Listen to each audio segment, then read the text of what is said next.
Morning સ્વાગત છે બધા મારું આજના એક નવા બ્લોગની. તો અત્યારે આપણી ગાયો લઈને આવ્યા છીએ આયરા ખેતરની અંદર. જો આયરા ખેતરમાં બધા ગાયો ચરી રહી છે. આયરું ખેતર છે અને આજ રાતે તો વરસાદ આવ્યો હતો.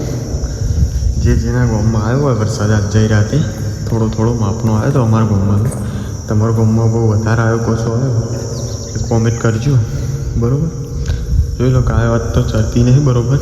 વરસાદ થયો બધું પલળી ગયું એટલે બધા ઉભી રહી છે. હોય જોડે છીએ આપણે ગાય લઈને થાય અને બધી ઓમ જઈને આવી પહેલાં હમણાં સિદ્ધરા દેખાય ને એ બાજુ બધા જઈ અને આ બાજુ પાછી આવી છે અને આટલા બધા ચરી રહી છે. અને આમાં અમને બહુ બધા ચરવા દેવાની છે. પછી પાણી પીવડાવવાનું કોક કરવું છે બરાબર. જો બધી રાગા આ બાજુ આવી જાય છે બરાબર. તો બ્લોગમાં તમે બને રહેજો કન્ટિન્યુ. મળીએ એમાં આપણે બીજા લોકેશન ઉપર જઈને. ફાઇનલી મહેમાનો આપણે પાણી પીવડાવવા માટે આવ્યા છીએ. જોયું બધી ગાયો પાણી પીવે છે. બકરી પણ આ બાજુથી પાણી પીવા જાય છે. બધી ગાયો આવી ગઈ છે અને આજે તો ભેંસ લાવ્યા છીએ. ભેંસ પણ પાણી પીવે છે. જુઓ ગાયો બધી આવે છે ચીરથી. કાલે પેલી જગ્યાએ ભાઈ તું આજે આપણે આયરા તલાવમાં આવ્યા છીએ. જો આમ થોડા આવે છે બધી ગાયો તરસી છીસો એટલા માટે 12 વાગી જશે અને તરસી થઈ ગઈ હતી ગાયો એટલે આપણે પીવડાવવા માટે લઈને આવી ગયા ફાઇનલી. તો આવી જઈશે. હા જોરદાર ઢોળો આટલા ઇંચ મસ્તું પડી છે. એ બીજો વાઘ આવ્યો જો હોય.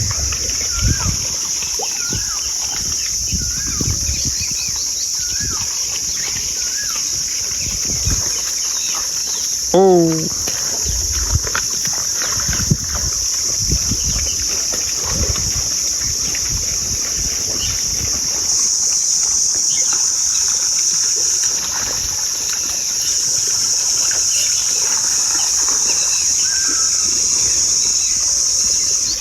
શોર્ટકટ આવે છે.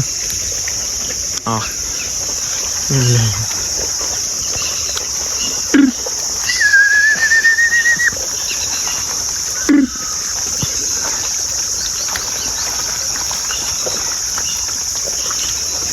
આખલો અને 2 ગાયો બાચી ગઈ છે આમાં પીવાની. એ પણ પીવા માટે આવી ગઈ છે. જો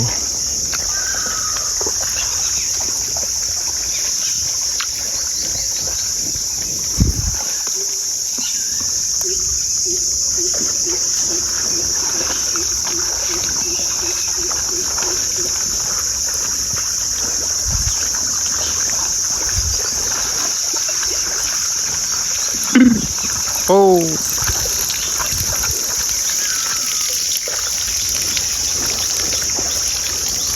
ઓ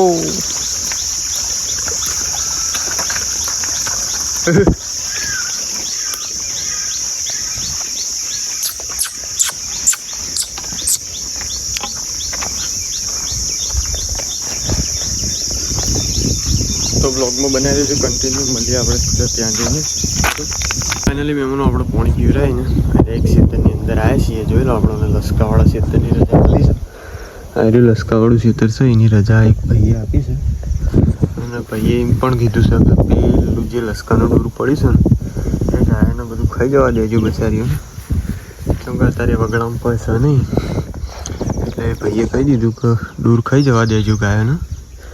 એટલે ઈકણ બધા ચરે છે ગાયો અને હાલ તો પેલા શેટી ને બેટી લીલી તરો ને એવું છે એ રીતે બધું ખાય છે. અને હજુ તો ડોરે જઈ નહીં પણ જશે. આપણો લેબડા સોયલી બેઠા છીએ. લેબડા સોયો છે જબરજસ્ત બેઠા છીએ.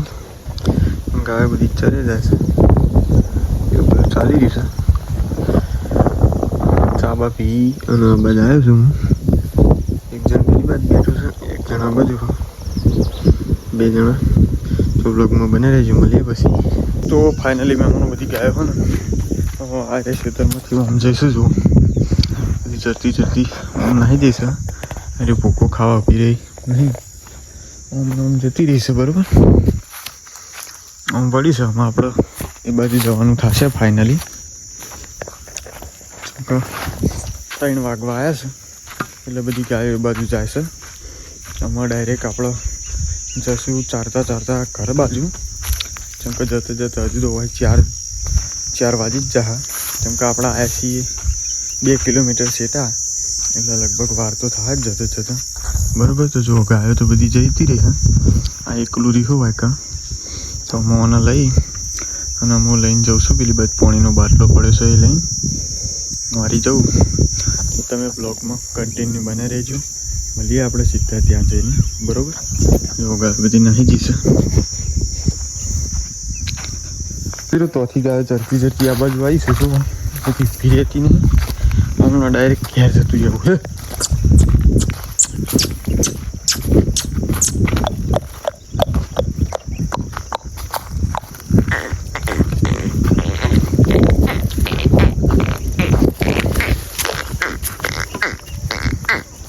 આટલા પહોંચી છે બધી ચરતી અને આટલા ચારીએ છીએ. 3 ઉપર થઈ ગયું છે ટાઈમ એટલે હું આ ખેતરમાં ચારીએ પછી સીધા નેરીએ નેર ઘર ભેગા થઈ જાવ. જો હાલ તો બધી ઊંઘથી આવી જઈશે ગાયો અને આટલામાં બધી આટલામાં ઉપર રહીને ઉપર રાખવું હોય એટલે બધા ચરી ખાય ને એટલા માટે બધો આવી જશે. તો બ્લોગમાં બને રહેજો કન્ટિન્યુ. મળીએ પછી. તો ફાઇનલી મેં મને ગાયો ઘેર હેડી છે. જો બધી જઈશું મોરી અને આ બધી ચેરી હેડી જઈશે. અને આપણે હજુ બકરું આવ્યું નહીં એ દેખાય એમાં આવો રાગર એમાં આવી રહ્યું છે. તો ગાયો તો બધી જઈશું જ ઘર બાજુ. જો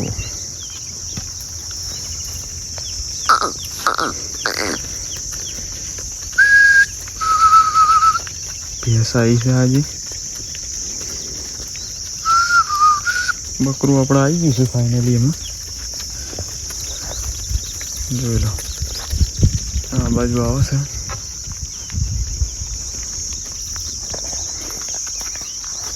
તો આટલા આપણો બ્લોગ એન્ડ કરીએ છીએ. મળીએ કાલે એક નવા બ્લોગ સાથે. ત્યાં સુધી બધા મહેમાનોને જય માતાજી બરાબર.